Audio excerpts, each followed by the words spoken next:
คำปรับมาครั้งที่4นะคะในวันนี้ค่ะครั้งที่4เวลา 12:14 นาทีค่ะทองแท่งอยู่ที่ 4650 บาทค่ะรับซื้อค่ะขายออกอยู่ที่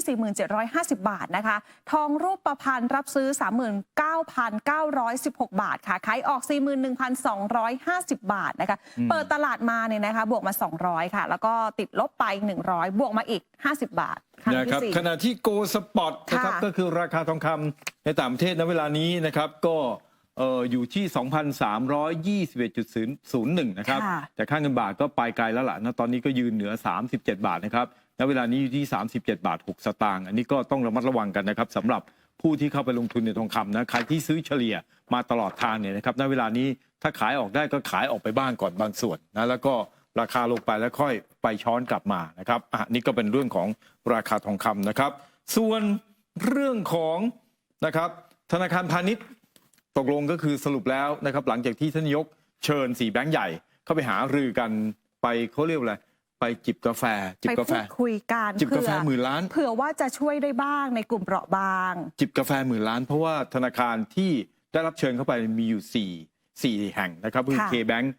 นี่กำไรไตรมาสแรกปีนี้สูงสุดนะ10,000 กว่าล้านนะครับแล้วตามด้วย BBL ตามด้วย KTB แล้วตามด้วย SCB ทั้ง4 แบงก์เนี่ยนะครับ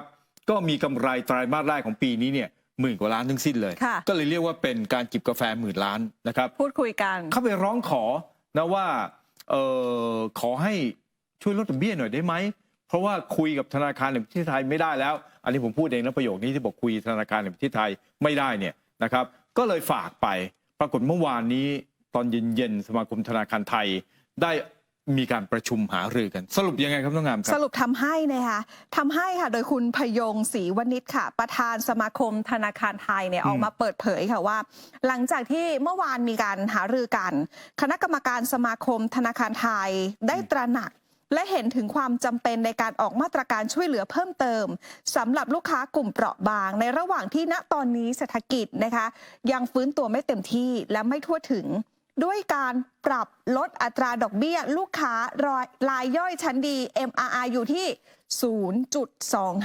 0.25% สำหรับลูกค้ากลุ่มเปราะบางทั้งลูกค้าบุคคล SME 6 เดือนค่ะเพื่อที่จะลดภาระดอกเบี้ยและมีโอกาสฟื้นตัวปรับตัว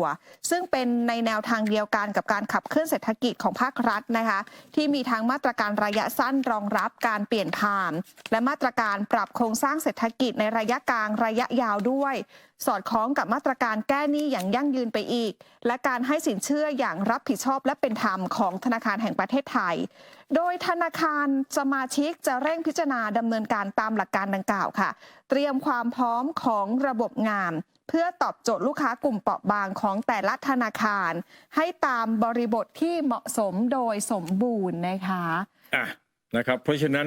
เรามาดูกันหน่อยหนึ่งก็แล้วกันนะครับว่าณเวลานี้นะครับอัตราดอกเบี้ยเปรียบเทียบกันไปเลยของแต่ละธนาคารเนี่ยนะครับเป็นอย่างไรกันบ้างอัตราดอกเบี้ยเงินฝากดอกเบี้ยเงินกู้นะคะของแต่ละธนาคารพาณิชย์ปี 2566 แล้วกันค่ะนะครับดูเลยนะครับธนาคารกรุงเทพเนี่ย3 เดือนอันนี้ออมทรัพย์นะเราไม่ดูออมทรัพย์กันแล้วกันเราไปดูตรงดอกเบี้ยกู้นะครับก็คือเขาลดนะครับดอกเบี้ยให้กับรายย่อยก็คือ MRR เนี่ยของธนาคารกรุงเทพอยู่ที่ 7.3 นะครับแล้วก็กสิกรไทยก็ 7.3 กรุงไทยพาณิชย์กรุงศรีนะครับเรียงลงมาที่แพงที่สุดก็คือของกรุงไทยนะครับ 7.57 นะรองลงมาก็คือกรุงศรี 7.40 นะครับเทียบกับนโยบายนะครับดอกเบี้ยนโยบายของธนาคารแห่งประเทศไทยที่ 2.5 นะในแถบสีแดงเห็นใช่ไหมครับว่าส่วนต่าง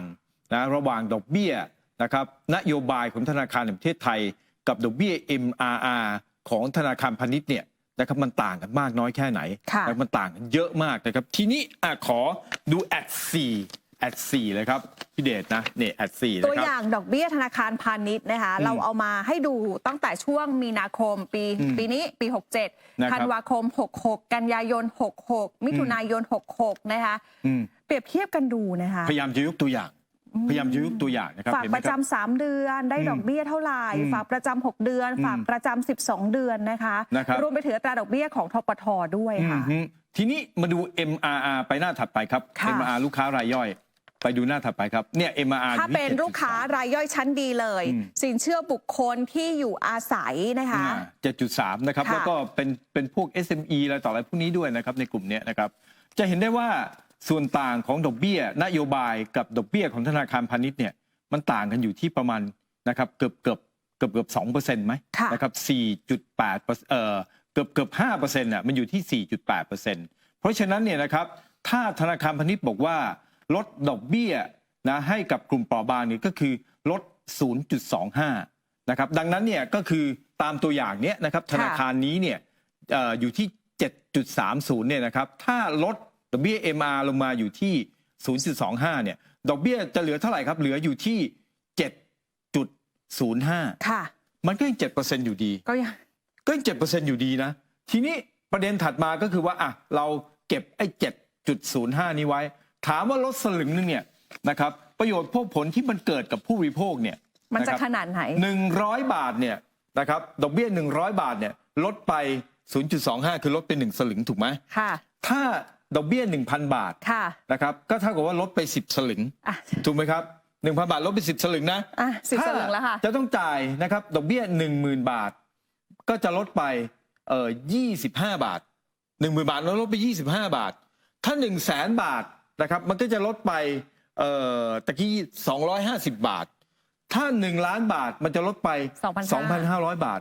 นะครับเมื่อเช้านี้โทรไปคุยบอกณรงค์น้ำตาจะไหลน้ำตาจีไหลซาบซึ้งใจเหลือเกินซาบซึ้งใจมากนะครับที่ช่วยลดให้ขนาดนี้ซาบซึ้งใจมาก1 ล้านลดไป 2,500 เลยนะคะโอ้โหเยอะมากไปซื้อนมต้มให้ลูกกินได้เลยนะครับเป็นการประทังชีวิตได้เลยนะเอามือทาบอกแล้วเยอะมากแล้วก็เหตุผลของสมาคมธนาคารไทยที่เขามาบอกใช่ไหมบอกว่าจะได้อะไรนั้นมีเงินทุนไปหมุนเวียนไปแล้วต่ออะไรถามว่า1 ล้านบาทลดไป 2,500 เนี่ยคุณจะทุนอะไรไปหมุนเวียนคุณจะทุนอะไรไปหมุนเวียน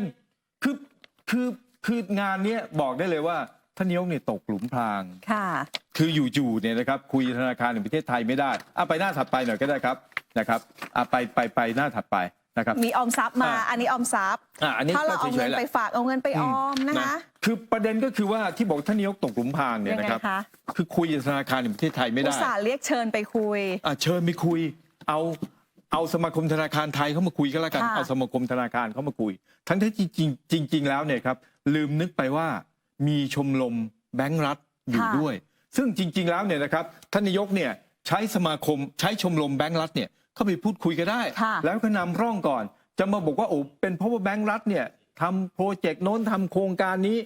นะครับทำโปรเจกต์โน้นทำโครงการนี้มาพอสมควรแล้วเพราะฉะนั้นเนี่ยไม่ควรที่จะนะครับเชิญแบงก์รัฐเข้ามาคุยอีกแล้วก็เอาแบงก์พาณิชย์เข้ามาคุยได้เลยตรงนี้มันเท่ากับนะมันเป็นเรื่องที่ใหญ่มากทั่วโลกจับตามองว่าเฮ้ยรัฐบาลชุดนี้กำลังทำอะไรคุณกำลังแทรกแซงนะคุณกำลังแทรกแซงนะแล้วก็อย่างที่บอกที่ตกหลุมพรางก็คือว่าคุณไปร้องขอเขาแล้วเขาให้ท่านแล้วนะครับท่านนายกให้แล้วนะอย่าบอกนะคะว่าไม่ให้เขาให้ท่านแล้วทำตามอย่างรวดเร็วด้วยระยะเวลาแป๊บเดียววันเดียวหลังจากนี้ท่านจะทำไงต่อดอกเบี้ยมันลงได้แค่นี้นะครับหลังจากนี้ท่านจะทำไงต่อจะเชิญเขาเข้ามาอีกใช่ไหมและการที่เขาให้ครั้งนี้เนี่ยที่เขาลดครั้งนี้เนี่ยเขาลดแค่6 เดือนนะครับ1 สลึงเนี่ย1 ล้านบาทเนี่ยลดไป 2,500 บาทนะครับ10 ล้านบาทเนี่ยลดไป 25,000เอาไปต่อทุนได้เลยนะเอาไปลงทุนได้เลยนะโอ้โหแบบกลุ่มเปราะบางในกลุ่มจะมีหนี้สัก10 ล้านเลยเหรอคะไม่ก็อาจจะถึงแต่เอาเป็นว่าเนี่ย10 ล้านเนี่ยนะครับดอกเบี้ยเนี่ยก็คือลดไป 25,000เนี่ยโอ้โหอย่างที่บอกน้ำตาจะไหลท่านนายกรู้หรือยังเนี่ยก็ไม่แน่ใจก็ร้องขอแล้วไงขอแล้วก็ให้แล้วอ่ะหลังจากนี้จะทำยังไงเหมือนตะเกียงวิเศษท่านขัดแล้วเนี่ยแต่ตะเกียงลูกนี้เนี่ยนะครับยักษ์อลาดีนเนี่ยออกมาเนี่ยท่านขอได้ครั้งเดียวไงหรือเปล่าหรืออาจจะต้องไปหาตะเกียงใบใหม่มาถูใหม่อะไรประมาณนี้อันนี้น่าสนใจมากนะครับแต่ว่าอย่างไรก็ตามธนาคารแห่งประเทศไทยเมื่อวานนี้นะครับคุณปิติดิษยทัศน์จากผู้ช่วยตอนนี้ได้รับการโปรโมทขึ้นเป็นรองผู้ว่าการแล้วนะครับแต่ว่าจะมีผลนะครับจะ effective เนี่ยก็ตั้งแต่วันที่1 ตุลาคมเป็นต้นไป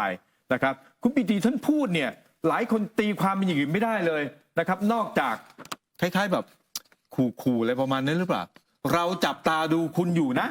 นะครับแล้วไปดูนิดนึงครับเป็นไงบ้างเมื่อวานนี้เมื่อวานเนี่ยท่านพูดก่อนที่จะมีการพูดคุยกันในช่วงเย็นของสมาคมธนาคารไทยนะคะคุณปิติเนี่ยพูดถึงกรณีที่ท่านนายกเชิญผู้บริหาร4ธนาคารรายใหญ่ไปหารือเพื่อขอให้พิจารณาการปรับลดดอกเบี้ยให้มีความเป็นไปได้มากน้อยขนาดไหนนะคะในขณะที่การปรับดอกเบี้ยนโยบายยังไม่ปรับลดลงนะคะอย่างไรก็ดีค่ะในส่วนของการพิจารณาเกณฑ์การปล่อยสินเชื่อคุณปิติบอกว่าในเรื่องนี้ทุกภาคส่วนเห็นความจำเป็นและสอดคล้องกับสิ่งที่ธปท.ดำเนินการตลอดที่ผ่านมาโดยเฉพาะการดูแลลูกหนี้กลุ่มเปราะบางค่ะเช่นโควิดก็ดูช่วยลดดอกเบี้ย MRR ช่วยเหลือรายย่อยนะคะมีมาตรการดูแลกลุ่มลูกหนี้ NPL ด้วยนะคะก่อนที่จะเป็น NPL ก็จะมีมาตรการอะไรเสริมหรือไม่อย่างนั้นนะคะขึ้นอยู่กับการพิจารณาของทางสมาคมธนาคารพาณิชย์จะมีการปรับกระบวนการสินเชื่อก็เป็นกระบวนการของธนาคารเองตอนนี้มีนะคะอินพุตมาจากหลายภาคส่วนในการทำนโยบายเช่นกระบวนการสินเชื่อเรื่องราคาซึ่งในเชิงนโยบายเป็นเรื่องปกติไม่ได้แปลกประหลาดอะไรเลยค่ะแต่ว่ากนง.จะจับตาว่าภาวะการเงินจะมีการเปลี่ยนแปลงไปหรือไม่สิ่งที่ทำณปัจจุบันเหมาะสมกับต้นทุนเหมาะสมกับความเสี่ยงต้องจับตาดูต่อไปนะคะนะครับแล้วสำคัญที่สุดก็คือว่าคุณปิตินะครับก็ยังบอกว่าประเทศไทยเนี่ยเป็นเศรษฐกิจที่พึ่งพาธนาคารพาณิชย์ค่อนข้างมากข้อต่อสำคัญที่สุดในการส่งผ่านนโยบายการเงินก็คือธนาคารพาณิชย์ซึ่งธนาคารแห่งประเทศไทยมองว่ากลไกการทำงานในเรื่องของการปล่อยสินเชื่อของธนาคารพาณิชย์เนี่ยนะครับยังเป็นไปตามปกติแม้บางช่วงขาดสภาพคล่องอาจจะตึงตัวบ้างก็สะท้อนจากความเสี่ยงแต่ไม่ใช่การปิดประตูไม่ปล่อยกู้หมายความว่าก็ยังปล่อยกู้ได้อยู่เพราะกลไกสินเชื่อของธนาคารพาณิชย์เนี่ยยังทำงานปกติและนะครับปล่อยสินเชื่อได้ตามที่คุณจะเป็นนะครับก็ยอมรับนะคะว่าเข้าถึงสินเชื่อของธุรกิจ SME อย่างมีปัญหาค่ะเป็นไปด้วยความยากลำบากค่ะแต่ไม่ใช่เรื่องดอกเบี้ยนะคะการลดดอกเบี้ยไม่ใช่ช่วยเรื่องการเข้าถึงแต่เป็นเรื่องของความเสี่ยงความไม่รู้ไม่มีข้อมูลที่ชัดเจนและไม่กล้าที่จะเสี่ยงกับคนที่ไม่รู้จักซึ่งตรงนี้ธปท.เนี่ยมีข้อแนะนำอื่นๆที่แก้ในเชิงระบบค่ะให้มีการเข้าถึงสินเชื่อได้ดีขึ้นให้กลไกสินเชื่อทำงานได้ดีขึ้นแต่อาจจะอยู่นอกเหนือนโยบายการเงินนะคะซึ่งภาครัฐธปท.ต้องเข้ามาดูในเชิงโครงสร้างดังนั้นแง่ของการส่งผ่านก็ยังทำงานอยู่ระดับที่เป็นมานี่แหละค่ะนะครับอันนี้ก็คือคุณปิติ ดิษยทัศน์นะครับว่าที่รองผู้ว่าการธนาคารแห่งประเทศไทยในขณะที่คุณสุรัตน์แทนบุญท่านนี้เป็นผู้อำนวยการอาวุโสนะครับฝ่ายนโยบายการเงินของธนาคารแห่งประเทศไทยนะครับก็บอกว่าไอ้จากแบบจำลองที่ปรับลดอัตราดอกเบี้ยนโยบายลงเนี่ยพบว่าจะสามารถลดภาระหนี้ระยะสั้นลงได้แต่จะส่งผลให้ในระยะยาวเนี่ยยอดหนี้คงค้างเพิ่มขึ้นจากภาระดอกเบี้ยจ่ายที่สูงขึ้นเพราะการลดดอกเบี้ยในช่วงแรกเนี่ยจะทำให้มีการก่อหนี้เพิ่มขึ้นการก่อหนี้ใหม่นะครับนำมาซึ่งภาระดอกเบี้ยที่เพิ่มขึ้นในที่สุดดังนั้นแม้การลดดอกเบี้ยจะเป็นผลดีต่อเศรษฐกิจในระยะสั้นแต่พบว่าในระยะยาวก็มีต้นทุนที่ต้องจ่ายอันนี้ขออนุญาตแสดงความเห็นนิดนึงก็แล้วกันนะครับคุณสุรัตน์ก็คือจริงๆแล้วเนี่ยคงไม่ได้หมายความว่าพอธนาคารลดดอกเบี้ยปั๊บนะครับจะมีลูกหนี้เนี่ยวิ่งเข้าไปที่แบงก์แล้วไปขอกู้แล้วก็จะผ่านมันเป็นไปไม่ได้นะครับเพราะทุกวันนี้เนี่ยทุกวันนี้เนี่ยนะครับก็คือประชาชนที่เขาไปขอกู้เนี่ยกู้ไม่ผ่านเยอะมากใช่ค่ะนะครับเพราะว่าธนาคารไม่ปล่อยไงเขากลัวจะกลายเป็นหนี้เสียแม้ว่าวันนี้เนี่ยนะครับนายณรงค์เนี่ยโอ้โหดูท่าทางมีศักยภาพนะครับในการกู้วันนี้ทีนี้ตกงานเมื่อไหร่ก็ไม่รู้ถูกไหมเพราะฉะนั้นเนี่ยเขาไม่กู้หรอกครับเขาไม่กู้หรอกเพราะยกเว้นไม่เสียแต่ว่านะคุณจะมีอาชีพอะไรมีอาชีพหมออาชีพวิศวกรหรือว่าอาชีพที่แบบเป็นหลักเป็นฐานเลยต่ออะไรพวกนี้ถูกไหมที่มันเป็นวิชาชีพนะครับเขาถึงจะให้เพราะฉะนั้นเนี่ยเรื่องนี้นะครับคงไม่ใช่นะแบงก์พาณิชย์เขาลดดอกเบี้ยลงมาแล้วคงไม่หมายความว่าการกู้เนี่ยนะครับตัวเลขการกู้เนี่ยมันจะเพิ่มขึ้นแต่เอาล่ะอาจจะมีกลุ่มหนึ่งที่มีความรู้สึกว่าเฮ้ยจริงๆแล้วดอกเบี้ยลดลงเนี่ยภายใน6 เดือนเนี่ยเราไปกู้ดีไหมแต่อย่างที่บอกไงล้านละ 2,500 10 ล้านเกิน10 ล้านจะให้กู้ไหมมันไม่จูงใจเลยแล้วมันก็เป็นประเด็นแต่อย่างที่บอกแล้วว่างานนี้นะครับว่าท่านนายกเนี่ยถูตะเกียงวิเศษไปแล้วอาลาดินออกมาแล้วอาจจะขอได้3 ครั้งก็ได้ครั้งแรกผ่านไปแล้วนะครับแล้วหลังจากนี้จะทำอย่างไรอันนี้ต้องติดตามดูนะครับแล้วก็มาประเดประดังกันนะเมื่อวานนี้ธนาคารแห่งประเทศไทยก็มีการเปิดเผยรายงานนโยบายการเงินไตรมาสแรก ของปี 2567 ออกมาอีกด้วยนะน้องงาม ขยายตัวเพียงแค่ 2.6 ที่เป็นแนวโน้มนะคะจะไปถึง 5% ได้ไหมเนี่ย อันนี้ก็คือประเทศคู่ค้า โอ้โหธนาคารแห่งประเทศไทยเปิดเผยรายงานนโยบายการเงินไตรมาสแรกของปี 67 นะคะพูดถึงเศรษฐกิจประเทศคู่ค้าค่ะว่ามีแนวโน้มขยายตัวได้ต่อเนื่องที่ร้อยละ 2.6 และ 2.7 ในปี 2567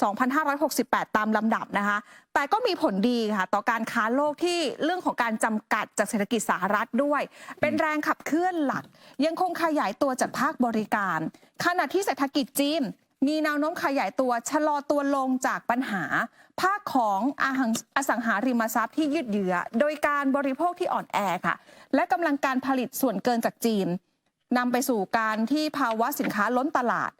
เป็นเรื่องของแรงกดดันต่อภาคการผลิตและการส่งออกสินค้าในหลายประเทศนะคะการฟื้นตัวของวัฏจักรอิเล็กทรอนิกส์โลกยังคงกระจุกตัวอยู่ในกลุ่มสินค้าเทคโนโลยีขั้นสูงส่งผลให้การส่งออกชิ้นส่วนอิเล็กทรอนิกส์ของบางประเทศค่ะในภูมิภาคเอเชียยังได้รับประโยชน์ที่ไม่เต็มที่นะครับทีนี้ก็ไปดูความเสี่ยงด้านลบนะครับบอกเศรษฐกิจโลกเนี่ยอาจฟื้นตัวช้ากว่านะครับจากสถานการณ์ต่างๆเช่นปัญหาภูมิรัฐศาสตร์โลกโดยเฉพาะความขัดแย้งระหว่างสหรัฐกับจีนที่อาจรุนแรงขึ้นประกอบกับความขัดแย้งระหว่างอิสราเอลกับพันธมิตรฮามาสและรัสเซียกับยูเครนที่อาจยืดเยื้อและรุนแรงกว่าที่คาดอันที่2คือการค้าโลกเนี่ยอาจชะลอตัวโดยเฉพาะอุปสงค์จากจีนนะครับที่อ่อนแอกว่าคาดส่วนความเสี่ยงด้านบวกนะครับธนาคารแห่งประเทศไทยก็ประเมินว่าเศรษฐกิจโลกเนี่ยอาจฟื้นตัวเร็วกว่าที่คาดการณ์กันไว้อันนี้มาจาก1เศรษฐกิจสหรัฐนะครับที่ดีกว่าคาดนะครับจากเศรษฐกิจที่ขยายตัวต่อเนื่องจากเดิมที่คาดว่าจะเริ่มชะลอตัวลงในช่วงต้นปี 2567 กับอันที่2ก็คือการท่องเที่ยวระหว่างประเทศเพิ่มขึ้นอันนี้ก็ช่วยเป็นแรงส่งนะครับให้แก่การบริโภคและภาคบริการขณะที่เศรษฐกิจไทยเป็นไงบ้างครับน้องงามครับแนวโน้มขยายตัวที่ร้อยละ 2.6 และก็3นะคะในปี 2567 ค่ะน้อยมากค่ะปัจจัยเนี่ยคือภาคการท่องเที่ยวต้องดีขึ้นด้วยนะคะนักท่องเที่ยวต่างชาติต้องเข้าค่าใช้จ่ายต่อคนอยู่ในทิศทางขยายตัวคาดว่านักท่องเที่ยวต่างชาติจะอยู่ที่35ล้านคนและ39ล้านคนในปี 67-68 นะคะการบริโภคภาคเอกชนแนวโน้มขยายตัวค่ะโดยเฉพาะการบริโภคในหมวดบริการนะคะการใช้จ่ายภาครัฐที่กลับมาเพิ่มขึ้นในช่วงที่เหลือของปีหลังจากที่ลดลงไปในช่วงก่อนหน้านะคะภาคการส่งออกภาคการผลิตแนวโน้มฟื้นตัวค่อยเป็นค่อยไปในช่วงครึ่งหลังของปีค่ะแต่ก็ยังมีความเสี่ยงจากปัญหาภาวะสินค้าที่เขาล้นตลาดปัจจัยเชิงโครงสร้างของไทยโดยเฉพาะความสามารถในการแข่งขันที่ปรับตัวลดลงนะคะซึ่งอาจทำให้ผลดีจากการฟื้นตัวของเศรษฐกิจโลกต่อภาคส่งออกของไทยน้อยกว่าที่ประเมินเอาไว้ค่ะเศรษฐกิจไทยถ้ามองแนวโน้มแล้วข้างหน้านะคะมีความไม่แน่นอนอยู่ค่ะการฟื้นตัวของภาคการส่งออกที่อาจจะช้ากว่าที่คาดไปอีกรวมถึงผลการเบิกจ่ายงบประมาณและมาตรการกระตุ้นเศรษฐกิจของภาครัฐนะคะอัตราเงินเฟ้อทั่วไปทรงตัวอยู่ระดับที่ต่ำแต่ก็มีแนวโน้มทยอยเพิ่มขึ้นค่ะเข้าสู่กรอบเป้าหมายในช่วงปี 67 นะคะไปปลายปีอัตราเงินเฟ้อทั่วไประดับต่ำเป็นผลมาจากปัจจัยเฉพาะด้านของอุปทานราคาอาหารสดบางกลุ่มที่ปรับตัวลดลงนะคะราคาพลังงานแม้ว่าจะปรับตัวลดลงตามมาตรการช่วยเหลือค่าครองชีพของภาครัฐก็คาดว่าอัตราเงินเฟ้อทั่วไปในปี 67-68 จะอยู่ที่ร้อยละ 0.6 ร้อยละ 1.3 ตามลำดับค่ะอันนี้นั่นหมายความว่าก็คือคล้ายๆกับว่านะครับราคาพลังงานที่ก่อนหน้านี้ที่ทำให้เงินเฟ้อติดลบเนี่ยแล้วเวลานี้ไม่ใช่แล้วนะถูกไหมแม้ว่าจะลดราคาพลังงานลงเนี่ยนะครับแต่ว่าเงินเฟ้อเนี่ยก็ยังแทรกนะครับขึ้นมาอยู่ในแดนบวกได้นะครับเพราะฉะนั้นเนี่ยนะครับอันนี้ก็จะต้องดูกันทีนี้มีประเด็นหนึ่งนะครับก็คือปัญหาสินค้าจีนที่ทะลักเข้ามาในประเทศไทยเนี่ยธนาคารแห่งประเทศไทยก็มองว่าไอ้การขับเคลื่อนเศรษฐกิจจากภาคการผลิตนะครับขณะที่อุปสงค์ในประเทศยังอ่อนแอเนี่ยทำให้จีนเนี่ยมีอุปทานส่วนเกินในระบบเศรษฐกิจเป็นจำนวนมากสะท้อนจากระดับสินค้าคงเหลือในจีนที่ปรับเพิ่มสูงขึ้นในหลายหมวดสินค้าเช่นอิเล็กทรอนิกส์เครื่องใช้ไฟฟ้าเครื่องจักรเคมีภัณฑ์เหล็กยานยนต์เป็นต้นนะครับอุปทานส่วนเกินของจีนนะครับในจีนนี้เนี่ยก็ส่งผลให้ผู้ประกอบการในจีนบางรายเนี่ยอาจจะมีการปรับลดราคาสินค้าหรือว่าลดระดับนะครับหรืออาจจะคงระดับราคาไว้ที่ระดับต่ำนะครับเพื่อให้ยังสามารถขายสินค้าได้อันนี้ก็ชัดเจนสะท้อนจากอัตราเงินเฟ้อผู้ผลิตนะครับที่ปรับลดลงในปี 2565 แล้วก็ติดลบในปี 2566 นะครับส่งผลทำให้อัตราเงินเฟ้อของผู้บริโภคในจีนเนี่ยเคลื่อนไหวสอดคล้องกันนะครับนอกจากนี้ค่าเงินหยวนที่อ่อนค่า นะครับก็เป็นปัจจัยเสริมที่ช่วยให้ราคาสินค้านะครับส่งออกของจีนเนี่ยปรับตัวลดลงเช่นกัน ผู้ประกอบการของจีนเนี่ยยังคงระบายสินค้าคงเหลือผ่านการส่งออกสินค้านะครับอันนี้ค่อนข้างชัดเจนมากเห็นไหมครับว่าสินค้าคงเหลือเขาเนี่ยสินค้าอะไรบางอย่างอิเล็กทรอนิกส์ใช่ไหมเครื่องใช้ไฟฟ้าเครื่องจักรเคมีภัณฑ์เหล็กยานยนต์เฟอร์นิเจอร์เครื่องนุ่งห่มนะคะใช่ไหมเนี่ยนะครับแล้วก็เลยทำให้ประเทศไทยไปดูตัวเลขดูการค้าไปดูหน้าถัดไปครับเปรียบเทียบกันไปเลยปี 2566 กับ